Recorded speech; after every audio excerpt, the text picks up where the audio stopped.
The bridge of the USS Blackstar thrummed with barely contained energy.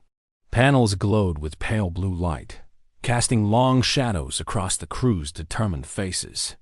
Lieutenant Commander Arya Voss stood at the tactical console, fingers poised, over the holoscreen. All around her, the faint pulse of the ship's reactors reverberated through the deck plates, a steady heartbeat for humanity's greatest warship. Beyond the reinforced viewport, the void stretched emptily, a canvas for both hope and annihilation. The Pradari Armada loomed on their sensors, an endless tide of crimson banners and razor-winged fighters poised to swallow the Hadrian expanse whole. Voss's pulse quickened. She recalled the nightmares of colony worlds burning, the terrified calls for aid swallowed in static. This mission would determine whether Earth's blood sacrifice had any meaning. "Lieutenant," came the calm voice of Captain Arum Malik from the center seat. His dark eyes reflected the starlight beyond. "Status."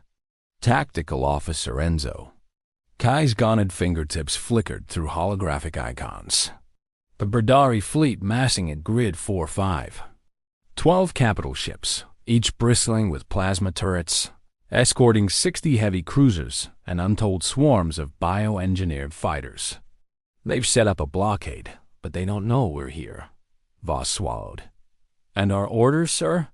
Malik's jaw tightened. Omega Directive. He let the words hang. "We engage. We neutralize the threat. We ensure no Pradari warship ever threatens human colonies again." Murmurs rippled through the bridge. Neutralize, in military parlance, left room for capture or salvage. Omega, however, implied finality. The Blackstar carried the galaxy's most devastating weapons. Quantum-tunneled railguns that ripped through hull plating like paper. Tachyon lances that carved superheated ribbons of light. And the Singularity Projector, an experimental device that could spawn micro-black holes to swallow entire battle groups. Voss cast her gaze around. In each face, she saw a different story. Ensign Ruiz's eager determination, Chief Engineer Salka's silent resolve, Comms Officer Amani's anxious focus. And then there was Codex, the ship's eye, its predicates weaving in and out of their HUD displays. Codex had guided Blackstar through countless drills and simulations. Now its protocols would decide the fate of billions. "Lieutenant Commander." Codex intoned smooth and detached. Quantum acceleration sequence initialized. Tungsten disruptors charging. Estimated time to engagement, T-minus 60 seconds. Voss took a breath. "All decks, brace for quantum acceleration. Confirm shields at full capacity. I want damage control parties on standby." She keyed a silent handshake to Enzo. "Let's be ready for anything." The Blackstar's engine pylons glowed sapphire as subspace coils spun up. Gravity shifted imperceptibly. The truss girders squeaked. On the viewport, the Pradari fleet's crimson banners drifted closer, arrogant in their vast numbers. Now, Captain Malik commanded Dot in an instant. The Blackstar leapt forward. Stars warped into streaks of white as the dreadnought pierced the void at quantum velocity. Time itself bent around its prow. Seconds later, they emerged in real space, just a few thousand kilometers from the Pradari battle line. Warning sirens howled. Red lights flashed. The battle had begun. Ensign Ruiz's voice trembled. "Sir, fighter swarms intercepting."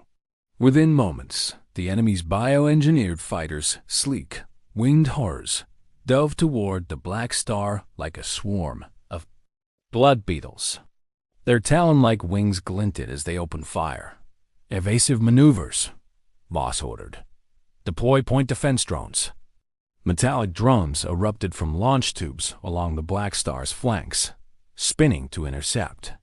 Streams of magnetic pulses raked the enemy, decimating the first wave in showers of plasma discharge. "Railguns hot," Enzo reported, voice steady now. "Locking on cruisers." He unleashed the first salvo, hyperdense slugs that punched through cruisers' shields and hulls, ripping them in two with concussive force. Explosions blossomed like supernova, showering the Blackstar in harmless debris. Plasma lattice charging. Chief Engineer Salka announced over the comm. Shields at 92%. Fire Tachyon lads, Malik ordered.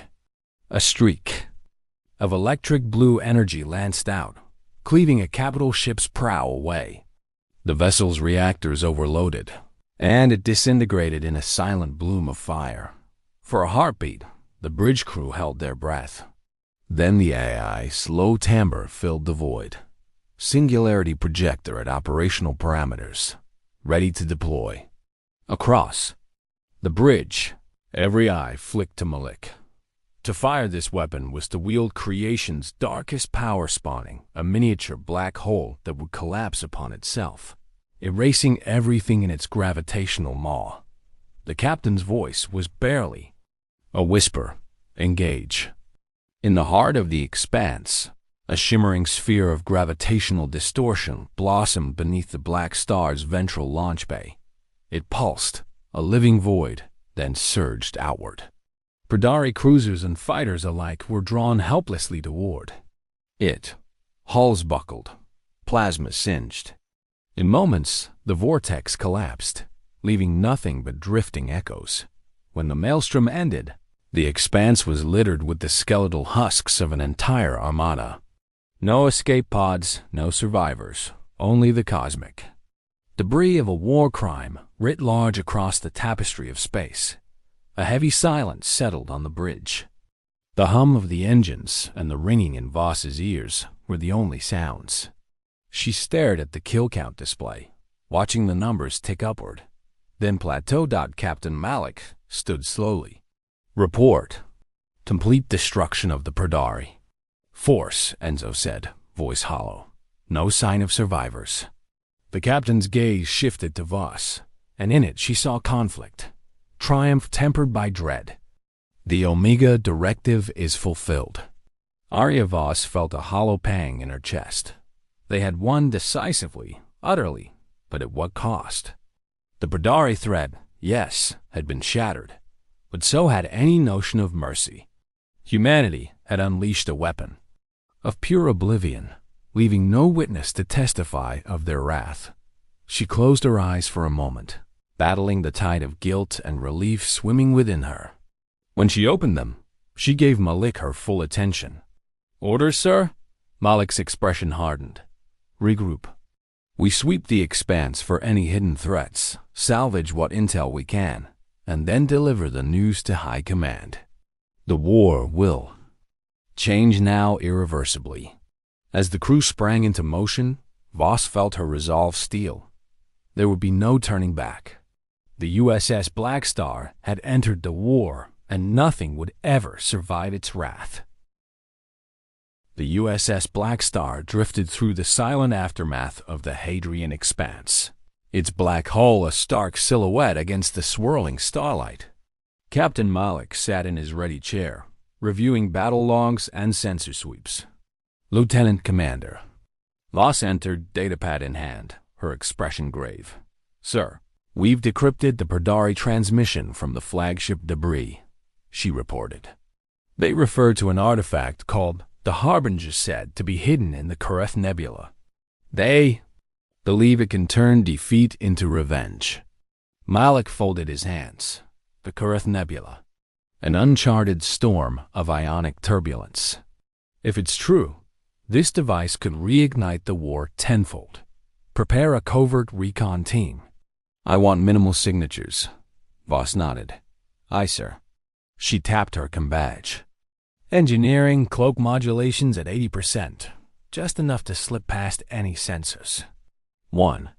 Descent into the storm. Hours later, the Blackstar skirted the outer fringes of the Kareth Nebula. Electric blue tendrils of charged gas danced across the viewport, crackling with latent energy. The dreadnought shields hissed as ion storms lashed its hull dot below decks. Voss led a 5-person boarding party into a stealth shuttle. Each operative wore reinforced grav suits and carried magnetic clamps for anchoring to nebular debris. As they launched, the shuttle's fuselage vibrated under the nebula's fury. "Hold steady," Voss murmured. "Sensors?" Ensign Ruiz's console flickered. Coordinates locked. "They're half buried in that asteroid cluster." Through portholes, the team saw a colossal ring structure carved into a tumbling planetoid, its surface etched with alien runes that pulsed faintly. "Lock on," Voss ordered. "Suit up for Eva." 2. The ring of destiny magnetic boots clanged against the ring's obsidian surface. Voss brushed displaced dust from a rune, revealing deeper grooves filled with glowing energy. "Codex, any readings?" she queried through her cum. "Energy signature incoherent with known physics," the AI replied. "Core life signal detected, but fluctuating." They entered the ring's archway, stepping into a circular corridor. Walls rippled like heat haze, and a low hum resonated through their suits. Ahead, a vast chamber opened the cathedral of star-tempered steel. At its center floated the Harbinger, a crystalline orb encased within 3 levitating pylons, each carved with fractal sigils. Lieutenant Ferris, the team's Xenotech specialist, approached with reverence. This is beyond any weapon we've encountered. It's alive." Voss held up a gloved hand. "No touching. Let's scan first." As Ferris activated his tricorder, the orb pulsed, projecting ghostly visions into the chamber's dim light. Worlds consumed by shadows, empires crumbling beneath unseen forces, and most chilling, a Pradari vanguard triumphant over humanity's last bastion. Ensign Ruiz swallowed. "It knows what we fear." 3. Igniting the spark, Ferris glanced at Voss. "We can secure the orb and transport it back. Disable the pylons and—" A sudden tremor shook the ring. Overhead, conduits sparked. The orb's hum escalated into a roar. Glyphs along the pylons flickered, then flared with blinding light. "It's activating," Ruiz shouted. "Fall back," Voss ordered, seizing Ruiz's arm. They sprinted for the exit as the floor buckled. Energy arcs seared the corridor, metal groaning under unimaginable strain. Behind them, the orb's containment collapsed. A wave of resonant force surged outward. Voss's world tilted as she and Ruiz were cast into 0G. Grav screws fought to re-engage. Voss braced against the wall, covering her eyes as the chamber lit up with a supernova of crystalline shards dot at the airlock. They slammed the hatch just as the ring imploded. Debris glowing like embers in the nebulous storm. 4. Returned to Shadow's back. Aboard the Blackstar, the shuttle docked, and the boarding party was quarantined in medical bays. Voss removed her helmet, sweat and soot streaking her face. Ferris sat nearby, breathing heavily but alive. Captain Malik awaited her in the observation lounge. The nebulous storms reflected across the viewport, eerily beautiful. "Status?" he asked quietly. "They activated it, sir," Voss replied. "The pylons triggered a self-destruct. We've lost the ring, but the core. The orb survived. It slipped past our scanners back into the nebula." Malik's jaw clenched. "So the Harbinger remains at large, and it's sentient." Voss met his gaze. "It knows us. It can exploit our fears and our weakness." Silence fell. In the distance, the orb's faint signature flickered like a dying star. Hidden within the swirling blue-gold storms. Malik rose, voice steely. "Prepare the Blackstar. We hunt this weapon before it hunts us. Humanity's wrath may have shattered the Pradari fleet, but now we face Oblivion's echo." Voss straightened. "Aye, sir. Let's end this before it ends us." As the Blackstar's engines ignited, the dreadnought plunged once more into the storm, determined to seize destiny from the heart of Oblivion itself.